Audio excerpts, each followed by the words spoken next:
There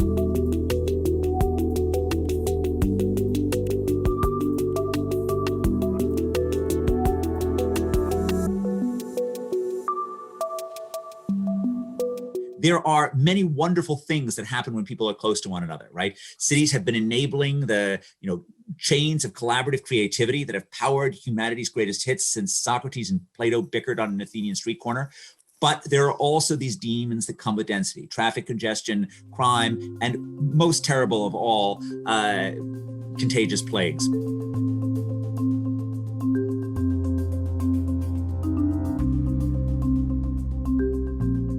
I don't think I have to spend too much time motivating this topic, right? COVID-19 has provoked the worst economic crisis since the Great Depression, and here in Hawaii, we're rivaling for the highest unemployment levels in the country. So we're going to spend this hour unpacking some of the economic issues related to recovery, economic growth, and diversification. I'm pleased to introduce our esteemed speaker, Professor Edward Glaeser. Professor Glaeser is the professor of economics at Harvard University and has served as the director of the Tubman Center for State and Local Government, as well as the Rappaport Institute. I want to start a little broad, right? Kind of laying the groundwork for a lot of the foundations of what I see in your work, right? And a lot of your work has really centered around cities as, as areas for productivity and innovation. And can you start briefly by just explaining these effects for our listeners? Right. In particular, I think it can be really counterintuitive, right, with the rise of technological advancements and communication infrastructure, that cities have actually been made more important in this transition rather than less. You're right, and thank you for that question. Thank you for having me on as well. It's exciting and fun to be here. So let me start with a picture of America, and this includes all of America's counties, and I have sorted them on the basis of their population density levels, because at their hearts, cities are the absence of space between people. Cities are density, proximity, closeness. And what the blue line shows is the relationship between per capita income and density across America's counties. Each one of those dots represents approximately 1/10 of America's counties, or 300 or so. And what you can see in this sharply rising line is that the densest 10th of America's counties have incomes that are on average 50% higher than the least dense half of America's counties. This is something economists call agglomeration economies. It reflects the fact that we become more productive when we are surrounded by other people. There is a lengthy economics literature of trying to understand and unpack those effects, understanding the extent to which it's people who have more education perhaps living in cities, or firms that are more productive locating in cities. But I think it's fair to say that the literature has congealed on the view that there really is a treatment effect, if you will. There really is a sort of magic of density, which actually makes us more productive, essentially by reducing the transportation costs for goods, because it makes it easier to ship goods. That's much less important today than it was in the 19th century. For people, so it just becomes a lot easier to buy services, to buy business services, to interact with people, and of course for ideas. And we think much of what is most important about cities in the 21st century is the fact that they are places where people get smart by being around other smart people. And that, I think, is a significant part of the answer to your puzzle. 40 years ago, Alvin Toffler wrote in his book, The Third Wave, about how in a sort of post-industrial computer age, all this electronic technology would make face-to-face interactions and the cities that enable those interactions largely obsolete. Right? The opposite has happened. And I think what's happened is that what globalization and new technologies have done is they've radically increased the returns to being innovative, to being smart, to being inventive. And we are a social species that gets smart by being around other smart people. The more complicated an idea is, the easier it is for that idea to get lost in translation. And that's why face-to-face contact remains so valuable. Of course, it's also fun. And I think for many of us, even though we can have a Zoom webinar where we connect with each other, and I think even there, sadly, there is information content that's lost. But I think the biggest thing that's lost is just the fun of being next to, in the same room with one another. The top line shows the relationship between population change and density levels. And this shows the way in which Toffler was wrong, that far from people emptying out of dense areas, people crowded in. So whereas Americans at the start of the 19th century left their dense enclaves on the eastern seaboard to populate the empty spaces between the oceans and the continental 48, at the start of the 21st century, instead of spreading out, we're clustering in. I really love the description of cities as the absence of space, right? This is all about proximity. And you also said that, we get smarter by being around other people as social creatures, right? And so of course that leads into the next thought of how is this pandemic changing that, right? Cities, across the world have taken a hit from the pandemic in a number of ways, as have rural areas. And something that came in as a comment from our audience was really, we're hearing a lot about the move to the suburbs. And so what does that mean in terms of long-term effects to cities? How do we safeguard cities from, all the reasons that they're great that you just described? And, what can we expect as we move forward? So at a broad level, I think it all depends upon how long this pandemic lasts. I think if we get through this thing by the middle of next year, if we have a functional vaccine in place, if we make the investments that we need to make sure this never happens again, or at least doesn't happen again for another century, then I think cities ultimately come back. Although even with that, it'll be a tough 5 years. I mean, the economic dislocation, and we'll spend more time unpacking that, is potentially enormous. But if that doesn't happen, if this takes 3 or 4 years, if we have another pandemic in the next decade, then I think we're looking at a much bleaker future. Of course, that's a future in which basically all of America's face-to-face occupations, I mean, the 32 million Americans who worked in retail, trade, leisure, and hospitality before the COVID pandemic, right? All of those jobs disappear, and it's sort of economic bedlam in some sense for the American economy. Let me show again a couple more pictures on this. So there's nothing new about the connection between cities and diseases, right? So cities and pandemics have gone together for at least 2,400 years. Thucydides lived through the plague of Athens that came in 430 BC. And the story here was that Pericles was beginning a war with Sparta. So Pericles leading the Athenians. And he had this cunning plan to bring all the Athenians back behind the walls of the city, and then send out the superior Athenian fleet to harass the shores of the Peloponnesian Peninsula. And in some sense, it's a brilliant plan. The problem is that while Athens's walls were strong enough to keep out the Spartan soldiers, they weren't strong enough to keep out a disease. They weren't strong enough to keep out the plague that entered through the port of Piraeus. And cities are vulnerable both because they are nodes on the global transportation network. They're the first ports of entry where disease enters into cities. And they're also vulnerable because they have proximity, because people live close to one another. There are many wonderful things that happen when people are close to one another, right? Cities have been enabling the chains of collaborative creativity that have powered humanity's greatest hits since Socrates and Plato bickered on an Athenian street corner. But there are also these demons that come with density: traffic congestion, crime, and most terrible of all, contagious plagues. So this shows death rates in New York City over the past 200 years. And this really reminds us that until the 20th century, it was normal to think that cities came with death, right? This was part of what cities did, was that you, in fact, because you were close to other people, you were likely to get a virus from them, likely to get a bacteria from them. A boy born in New York City in 1900 could expect to live at least 6 years less than a boy born in rural America. Really a striking difference, which is about the same mortality difference that existed between Shakespeare's London and the rest of England during the Elizabethan age. In the 19th century, in this sort of first era or second era, if you will, of globalization, what happened is plagues moved across continents, as they have this year as well. So yellow fever probably came first out of Africa and then was carried via the Caribbean in clipper ships up north, right? Mosquito-borne illness, totally, leading to death rates that are much higher than anything from COVID-19. These are death rates per 1,000 population. So you can see, 2 or 3% of the population is dying off from yellow fever. Cholera in 1832 reaches 5% of the population. Cholera comes out of Bengal, comes out of the Ganges Delta, and then gets carried through the British Empire throughout all of the world, and really strikes down an enormous number of people. Cities didn't start getting healthy until the second half of the 19th century, and that required a huge amount of investment. America's cities and towns were spending as much on clean water and sewers at the start of the 20th century as the federal government was spending on everything except for the post office and the army. And it wasn't just about the spending. You can see here that New York's great piece of infrastructure is the Croton Aqueduct, which opened in 1842.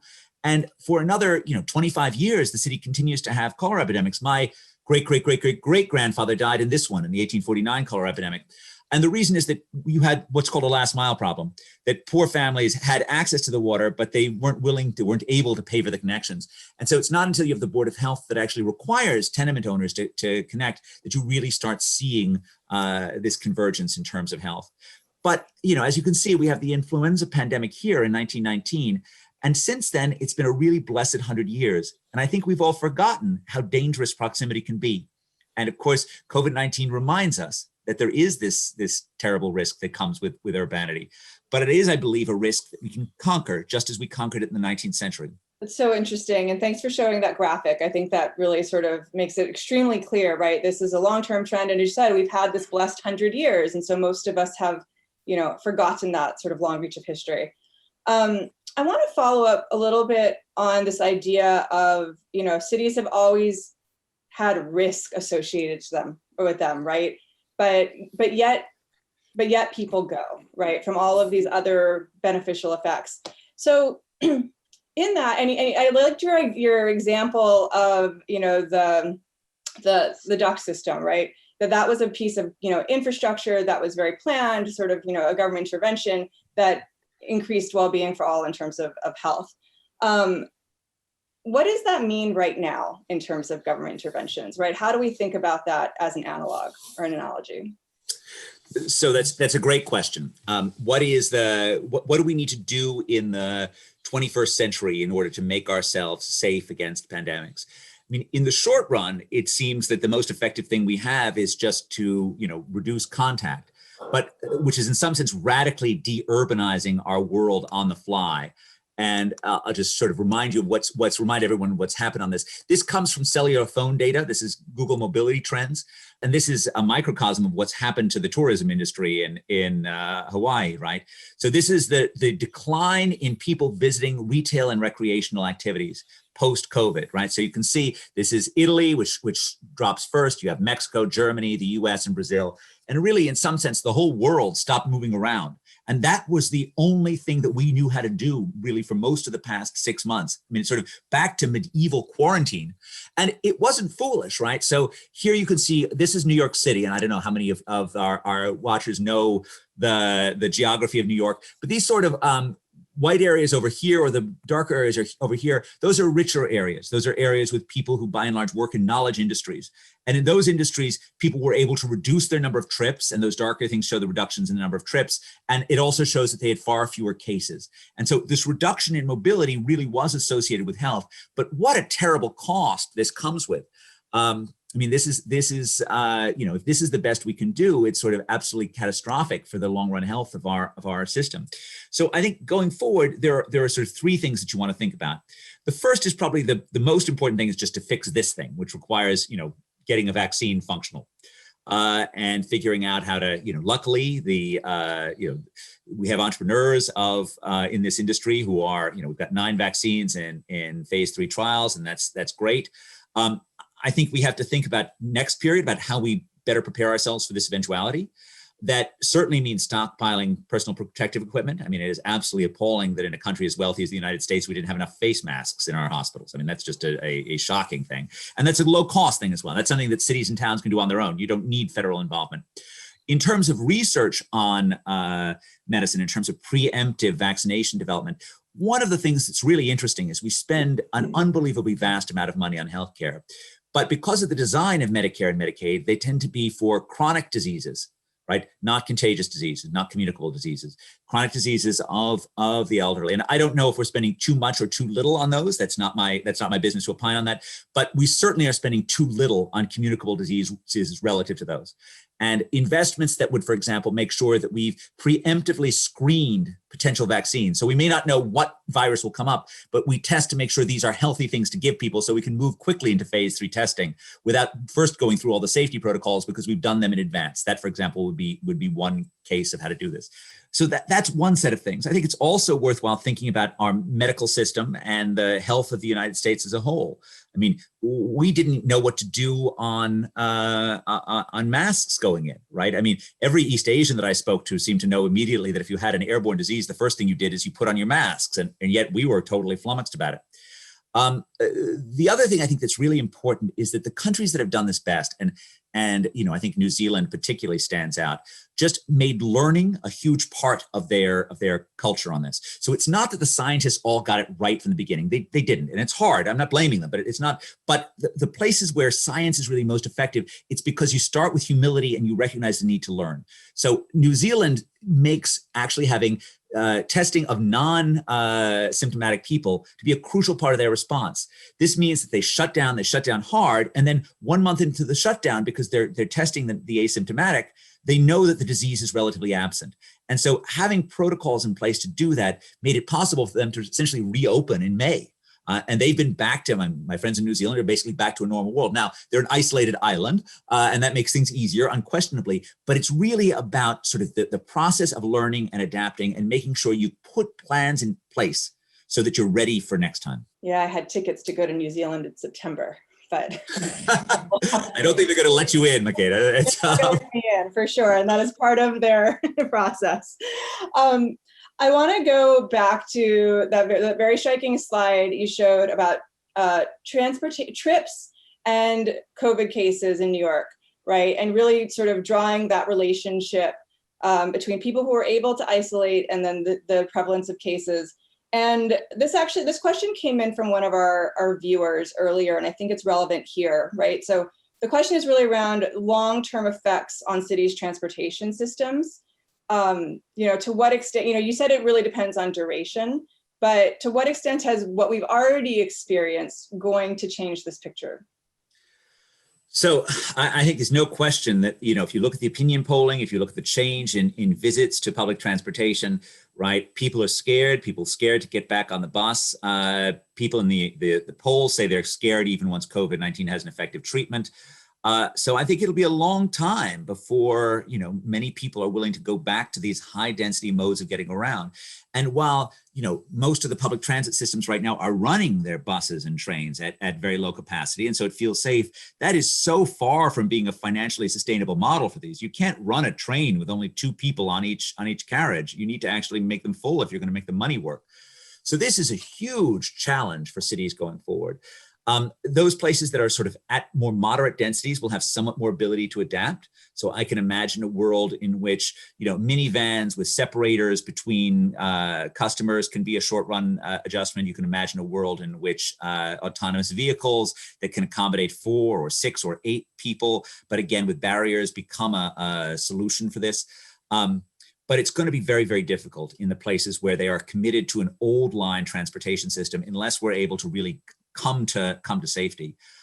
The other thing that's sort of critical on this is that there's a very different attitude towards this risk among the young and the old. And we've seen this very much in behaviors as economies have tried to open up. Often younger Americans have rushed back. They've rushed back into cities, they've rushed back into bars, they've rushed back into restaurants, sometimes for good or sometimes for ill. But it certainly shows the hunger that particularly people who are, under the age of 30 have to live life in reality, not just to live life virtually, to actually connect with other human beings in the real world. And I think that ultimately is a huge part of what's going to save cities, that people want to actually be close to other human beings, not just because that's where their job is. And, if you're like me, if you're a somewhat dull 50-something parent, right, you're okay zooming it in a little bit. I wish that I could teach live. I really feel like not being able to lecture live costs me a lot, but, I can live with this. But, when I think about my teenage children and how much this is costing them in terms of the sort of joys of being a teenager, I really think that demand for cities as places of consumption, places of pleasure, is really going to drive the urban rebirth. It also really suggests that, what you should expect to see is something of an urban twist towards youth. towards younger people replacing older people who choose to suburbanize and choose to live in lower density environments. For our most successful cities, for our most expensive cities, like for example Honolulu, which is about one of the most expensive places in America, you're not going to see a whole lot of Honolulu apartments going vacant. That's not going to happen. Or Honolulu business space, right? What happens is if there's a decrease in demand for being in the city center, the prices fall, right? And new people come in who were previously priced out of the market. So maybe the city becomes a little younger, the businesses become a little scrappier.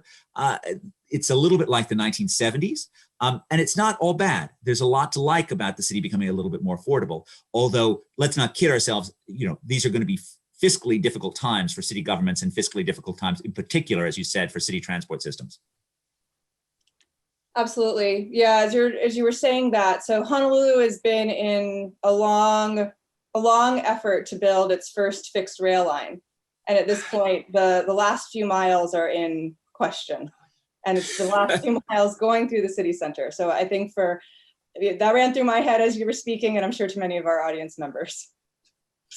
It's going to be a challenge. I want to go back to something you said about, long-term medical system improvements and learning from this experience, right? And I want to frame this question a little more broadly in terms of, what other opportunities, flipping this on its head a little bit, does the COVID crisis present for making, these adjustments to foster healthier economies in the long run, right? So from, the example you gave to maybe, improve sick leave, I don't know, but what do you think about that? So sure. So I think there are many ways in which we're learning to do things long distance that we probably should have learned a long time ago, right? I mean, many doctors have found that they can do consultations with their patients over Zoom, and it actually works reasonably well. Why we weren't doing this 5 years ago seems strange to me, particularly given that doctors' offices, even in the best of times, are places of contagion.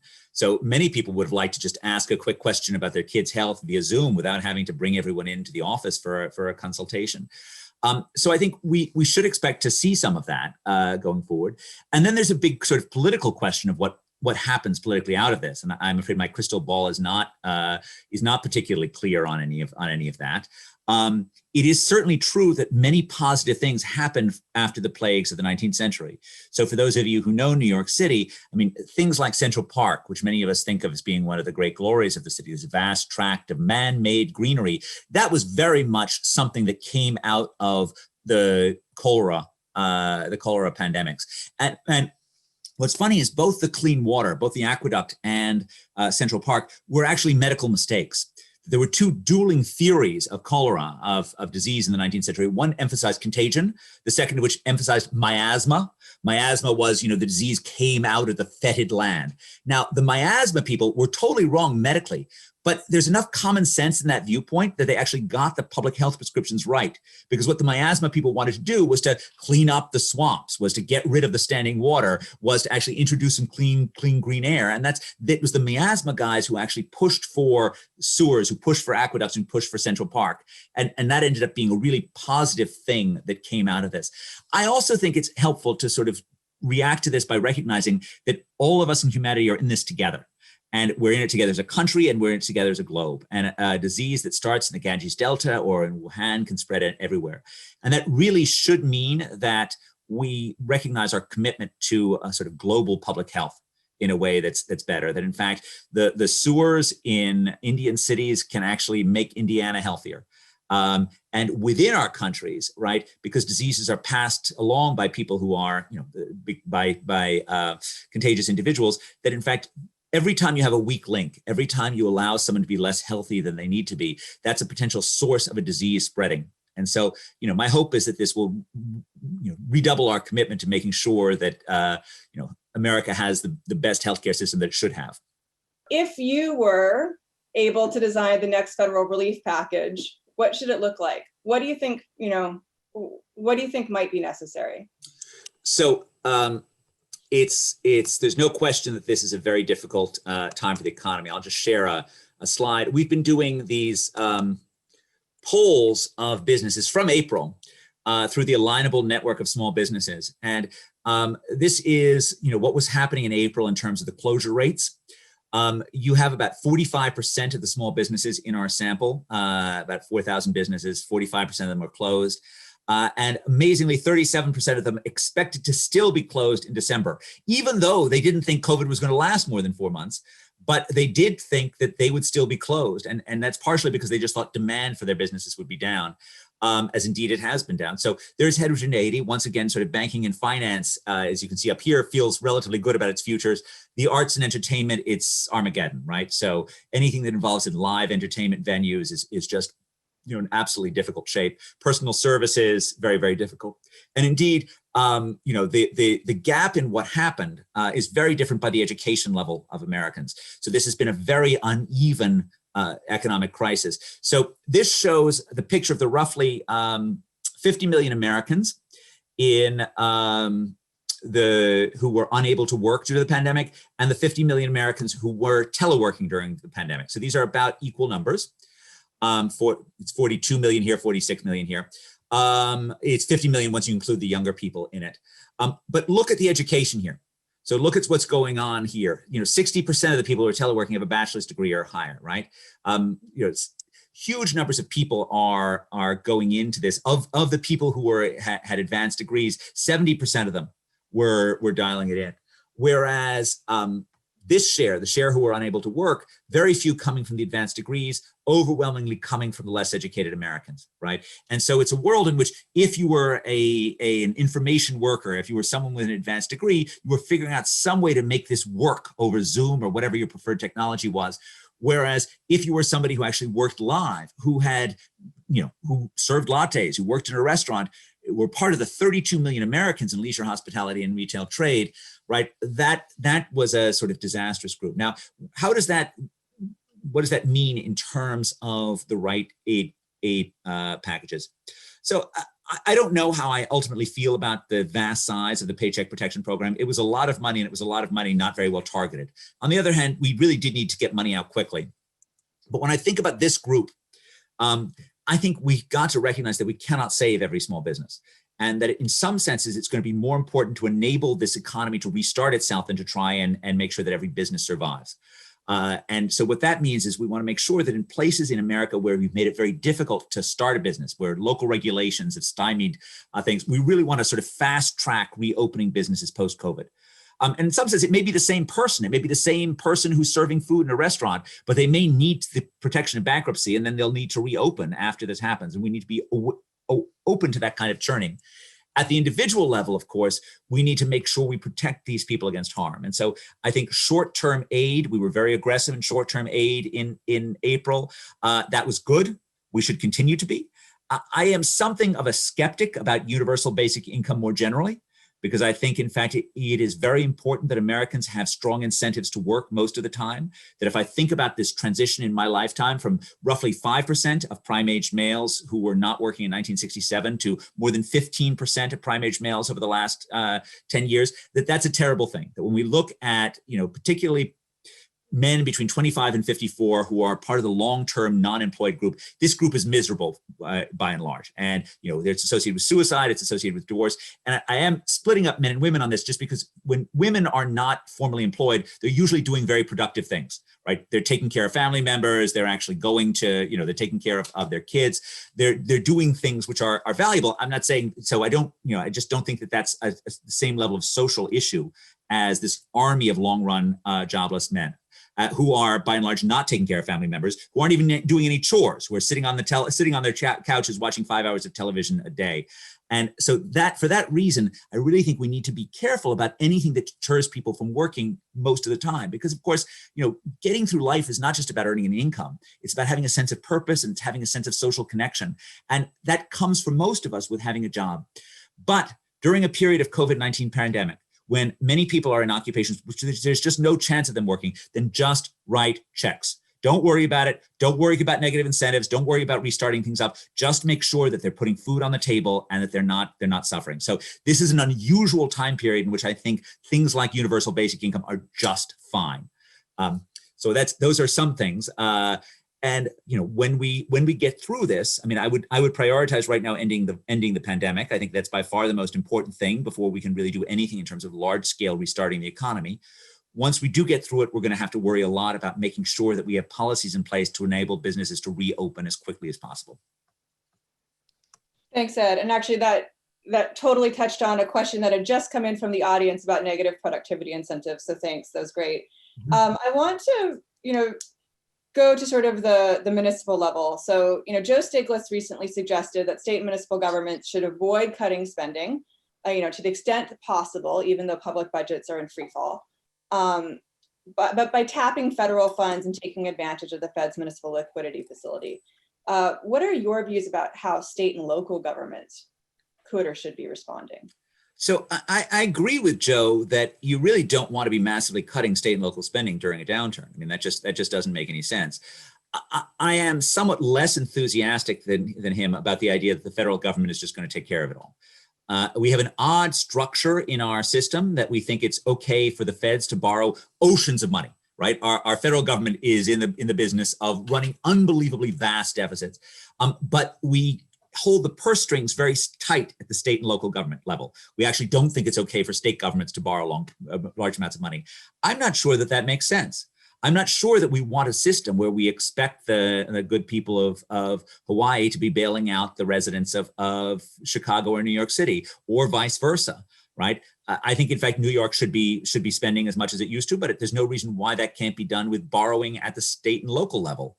Now, I understand that there are sometimes institutional constraints that make that difficult, but those institutions aren't delivered by some unmovable thing. Those are rules that have been decided and they can be broken. Ideally, from my perspective, states and localities would have saved during the lean years. And so they have, safety cushions that they can run through now and keep their budgets going. But if they haven't done that, my preference is for them to borrow. That being said, I don't have a huge problem with having reasonable federal aid to state and local governments. I'm not against that. But my sort of preferred thing is just that you take care of your own local needs locally as much as you possibly can. Yeah, lots of rainy day funds being raided right now, but it's definitely raining. So, how can human capital investments, right? So thinking K through college education, deliver long-term economic gains here. So how do we think about that in general and then specific to COVID? Right. So the general point is right, that if we learn one thing about the sort of secret sauce for local, regional, national economic success, it's human capital. As people, as cities, as states, we rise or fall on the skills we bring to the market. And we have huge amounts of evidence on this. And when you think about the success of cities in the post-industrial level, it's not that all cities have done well, right? It's that some cities have done well, and the cities have done well are the educated cities. So in 1975, Seattle looked equivalent to Detroit. They all looked like they were former industrial powerhouses that were now headed for the trash heap of history, right? In 1971, two jokers put up a billboard on the highway leaving Seattle asking the last person to leave the city to please turn out the lights, because Boeing was cutting back on the number of employees. And just as no one could imagine Detroit with a smaller General Motors, no one could imagine a Seattle with a smaller Boeing, right? That was before Amazon, before Costco, before Microsoft, before Starbucks. Seattle came back, but it came back because it was skilled, because Boeing's engineers had cared a great deal that their kids were well trained. And currently in the city of Seattle, about 50%, more than 50% of adults have college degrees. The comparable number for Detroit is 13, 14%. That's a huge gulf. Both places are doing about as well as you'd expect their skills to make them do. And I think you're seeing that right now, that during this COVID pandemic, educated people are being able to continue working. Less educated people just don't have those options. And that's why sort of long run investment in human capital is so central. And I think that's one thing that would kill me to see states and localities deciding they needed to cut back education spending in response to their current fiscal woes, which is just sort of penny wise, pound foolish, because ultimately that schooling is what provides the long run economic success in which all of their earnings rest. Now, COVID-19 has created particular challenges, obviously, and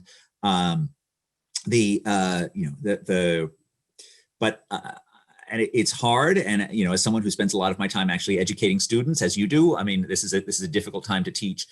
But I think it is a time in which we absolutely need to redouble our efforts and to figure out how to educate with Zoom, and to ask as much as we can from our high school teachers and K through 12 teachers overall. In some cases that may require long distance. If it's an older teacher who has a health condition, then you can't expect them to be in a face-to-face context. But we need to figure out some way to make sure that our children get what they deserve on this, because this is really the most terrifying prospect of this pandemic is we basically lose, a generation of kids because we give up on educating them. Yeah, the story of the Seattle billboard, right? Turn off the lights as you leave. That's pretty stark. And also, you said Seattle came back, right? It has this huge revival in the tech industry, largely an education story, but maybe I'd also sprinkle on there a bit of luck, right? In terms of relocating somebody, the Microsoft story, right? Of relocating to your hometown. And I wanted to kind of use that as a pivot to a conversation around diversification. A lot of the questions coming in from our audience are really around, how do places diversify our economy? Of course, they're asking specifically about Hawaii. And I think underlying that, a concern over our, huge emphasis as a tourism economy. But, what is the secret sauce in diversification, if there is one? So I think the basic mantra for economic development in the 21st century is to attract and train smart people and then get out of their way. And what that means is that your education system is a huge part of your world, but also your quality of life. Now, I don't know a state that has a more natural advantage in this area than Hawaii. And in fact, all this zooming may in fact end up being a big plus for Hawaii. So when I think about which places are the most likely winners out of this, it's places that, young, smart, relatively rich tech people would want to live in, which because they're now allowed to do a little zooming, they're able to relocate there. Now, that sounds like, I often think about it in terms of the boulders and the veils of this world, but that also sounds to me like Hawaii. And, to the extent to which you can think about the state, you can think about the area as being a place where you're going to try and attract tech talent to actually locate there. Now that we feel more confident using these electronic tools going long distance, I think that's by far the most natural way to think about diversification. Now, there are certain things that make things challenging, right? The fact that at least pre-COVID-19, it's an incredibly expensive place to live.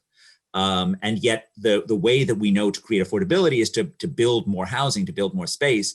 But of course, given that you're correctly afraid of losing your natural beauty, that creates natural challenges. And I'm not going to pretend that I know the right way to square those challenges, but there needs to be enough space there so that young, talented people want to come.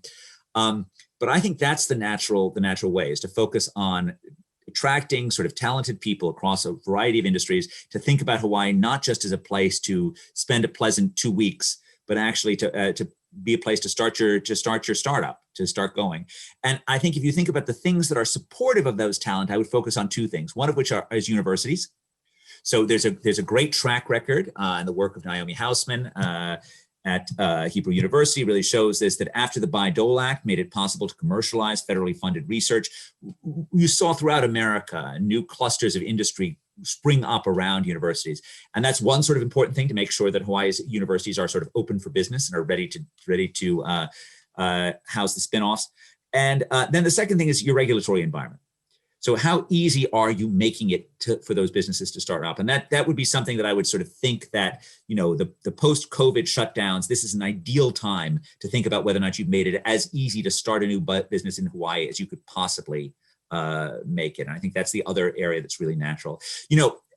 Just in terms of this issue of preserving the past versus opening things for the future, I think there's a sense in which America has become much more about protecting insiders than allowing outsiders over the past 40 years. There's this famous political scientist and economist called Mancur Olson, who wrote, a couple of important books about how, longstanding systems often evolved in ways so that they created regulations or institutions that made it, easy to protect insiders. So if you were a homeowner, you make it hard to build any housing nearby. If you had a business, you were making it very hard for someone to compete with you.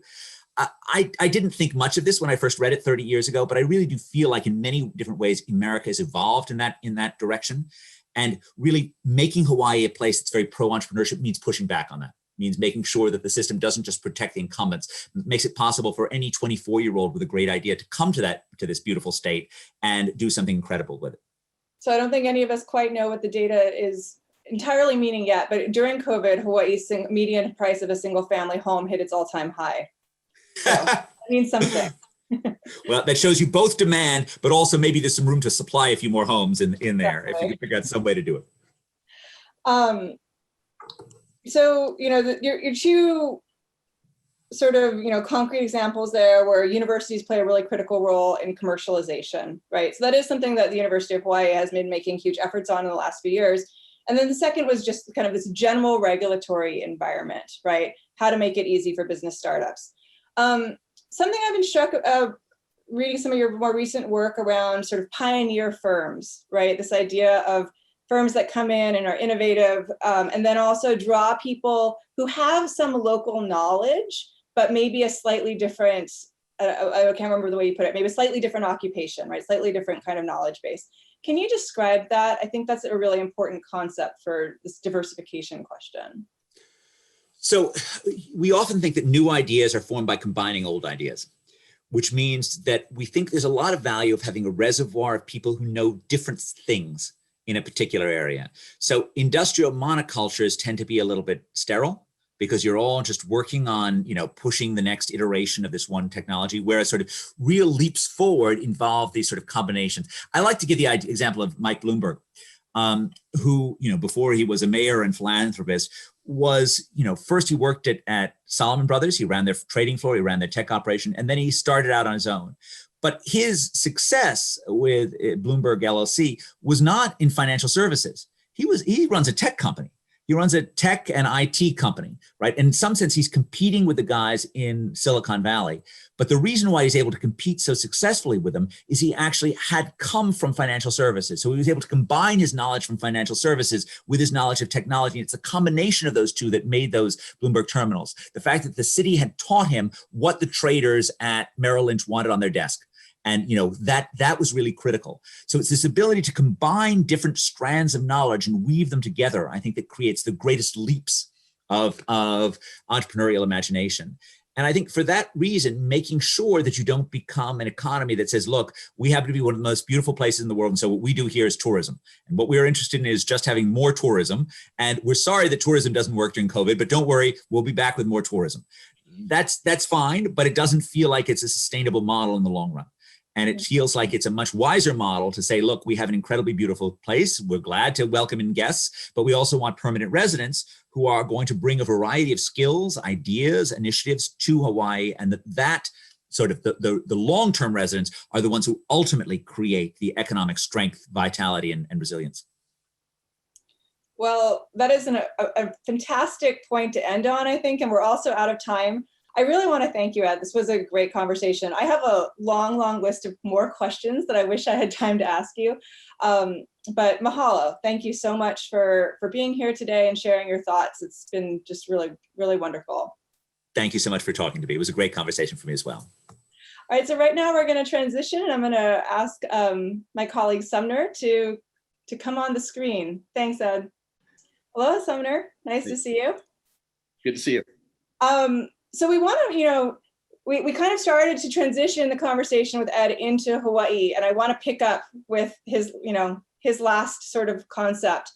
And you've been doing a lot of work on thinking about diversification for Hawaii's economy. So I'll just put that over to you rather openly. Can you weigh in on this? Yes, if I look at the Hawaii economy, just the other day it came out that we're at 15% unemployment. We're leading the nation. Many of those people who are unemployed are coming from the tourism sector. We get a lot of revenues from the tourism sector too. Both the state and the counties get revenues from the tourism sector, much of it via the general excise tax. And there's endless businesses that are linked, that are either direct players in the tourism sector or are linked to the tourism sector. It's really critical that we get that going in the short run. And I know people are still a little bit afraid of tourists bringing COVID with them. We've been lucky that the initial tests, secondary COVID tests from the Big Island really aren't showing anybody coming in who's positive for COVID. That may yet change, but it is showing that our pre-departure tests are proving to be at least somewhat successful, and that we can reopen tourism, and we have to if this economy is not going to collapse. We have to reopen tourism. It's possible to do it safely if tourists agree essentially to wear masks, socially distance, and do other necessary measures. Our local residents, we don't have our own epidemic under control. Our local residents need to do the same thing. really, if we have better communication strategies, and I'm still not pleased with the communication strategies that the state has in place to try to get tourists and to try to get local people to essentially be safe. If we had better communication strategies, I think we'd have the epidemic under control and we'd be able to restart tourism safely. That said, it's a perilous undertaking. Mistakes could lead to more outbreaks. If there's more outbreaks, we have to be ready to prepare for them. As far as diversification goes, I think we need to be very careful in kind of believing that diversification is going to give us any type of short-term results. Diversification basically means structural change. It means new industries, new firms. That doesn't happen overnight. It's a slow process. It requires a lot of dedication by the people in government and in the private sector to diversification. And I totally agree with Ed that the tourism industry is just not a dynamic industry. We're unlikely to see lots of spillovers to other industries. There's not much innovation in the industry that spills over to other sectors. We can't live off of tourism. We have been diversifying away from tourism over the last 30 years. If we look back to 1990, about 25% or more of direct or indirect spending for GDP was tied to tourism. Now that's down to about 16, 17%. We actually have been diversifying away. I think some of the public disquiet when we look at Hawaii policies is we don't see the new industries emerging. We don't see the new firms that have started and have been really successful. There's a few that I think fit this category. Oceanic, for example, downtown, a really nice innovation firm headed up by Patrick Sullivan. But what's critical now is for us to think about how we're going to seed new firms, seed new industries. But we just need to realize that's a long run process. It's unlikely that we're going to see returns within the short run. I have a few places where we might see some short run returns, but let me let you ask another question. So we have a question that just came in from the audience that I think is a good follow-up here. So it's a question about the vacation rentals, right? So particular to Oahu, right before COVID, there was massive legislation in city council to change that. And so I'm wondering sort of what do you think that effect was, that interaction with COVID in particular, but also the question from the audience is, what would we need vacation rentals to make this kind of, work vacation concept work? Well, I think it's a somewhat subsidiary issue. I mean, just because there's problems essentially in having tourists just spill out to the neighborhoods, I think there's lots of negative externalities. There's lots of costs to having tourists just spread out all over the island. On the other hand, there's certain benefits to people who are having a tough time meeting their housing payments that have extra space, and they're able to rent out the extra space and get extra income. That's a real positive from this type of activity. I think we were really lucky that the city council passed that bill, and that and essentially the tourism in the neighborhoods in Oahu wasn't shut down, but it was reduced tremendously.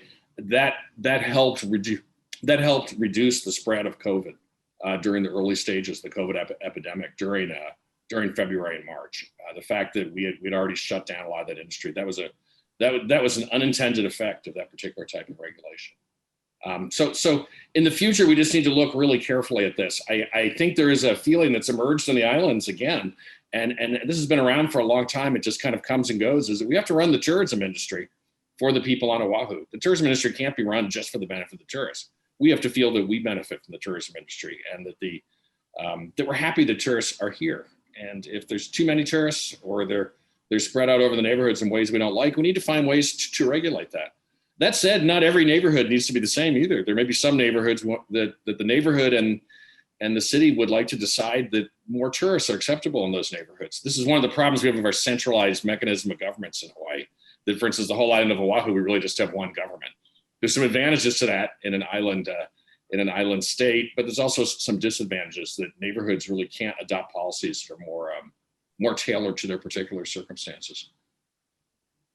I want to go back to what you said as diversification is a slow process, right? I think a lot of the dialogue happening in these kinds of forums regarding COVID and recovery is, how do we do this quickly, right? But as you're pointing out, it actually is slow, a little bit more potentially slow. And what I heard from some of Ed's comments earlier were a lot of it is about the fundamentals, right? The example of Seattle was, kids were in good education systems, and that was like a fundamental that was able to take that seed and go, right? So anyways, I'll just throw that to you, Sumner, if you can. I just want to note to you that I was a graduate student at the University of Washington in the late 70s. And when I drove into Seattle, coming to Seattle for the first time, never having been there, I saw the billboard and I was like, whoa, what kind of city am I appearing in? And it was a tough transition for Seattle. It's useful to note that I arrived there in 1977, and much of this transition was underway by the time I left in 1981. But, just the fact that diversification takes time doesn't mean it has to be an endless amount of time. And I certainly think here that one of the things we need to do to achieve diversification is to make sure that we have some of the basics in place. And I would look at some of the basics as things like good traffic management, that you're able to get around the city. I know this is a point that Professor Glaeser stresses in his writings, that being able to have some fluid movement around cities is really vital. And in Honolulu, we've had congested, clogged traffic for a long time. One of the silver linings of the COVID epidemic is that traffic has gone down to more manageable levels. I think one of the tasks of both county government and the state government is to try to find ways to cement in some of those lower traffic levels. And the lower traffic has been produced by school closures, so that's going to come back at some point. It's also been cemented by staggered work shifts. We need to be doing things to make sure that businesses have incentives to maintain some of those staggered work shifts in the future. And the work at home movement, I do think that we're going to just see a lot more people working at home, but we have the potential to essentially unclog traffic in Oahu by some of those agreements and by putting some type of road pricing mechanism on entering the central business district area, and perhaps even just our major highways H1 and H2 during prime hours, or putting a tax on tourism rental cars to make sure that they're also not totally competing with local residents during prime hours. I look at other basics as things like making sure that the cost of starting a business is not prohibitive, that people if they want to start a business, are able to do it relatively easily, that there's not lots of barriers. There have been times in Hawaii's history where we've examined that, and occasionally we've taken action to try to remedy what new businesses perceive as big problems getting started. We haven't done that in a while. This is a perfect time to be doing that, to reconsidering the cost of starting a business. But I also look at quality of life issues. If we want entrepreneurs and the workers in those firms to locate here or to stay here, then we need to have our quality of life issues in better shape. There's room here to have more housing be built. We have all sorts of impediments to expanding housing supply here. Some of them are oriented toward preserving the environment and making sure that we're not just overrun by people, but others of them are really unnecessary. There's a lot of potential in Hawaii to build up, particularly given the new train network, and we ought to be building more housing. Right now, the city is just an extremely expensive place for a relatively young entrepreneur and workforce to think about locating here.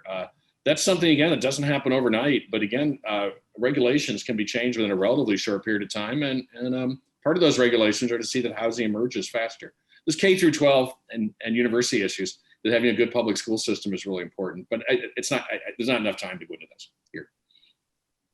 Yeah, we are coming down to our last few minutes. So let me, the legislative session is coming up soon. And I wanted to, get your opinions on what do you think are the most important steps for the legislature in this upcoming session? Okay, there's short-term issues dealing with COVID. There's some emergency legislation dealing with COVID.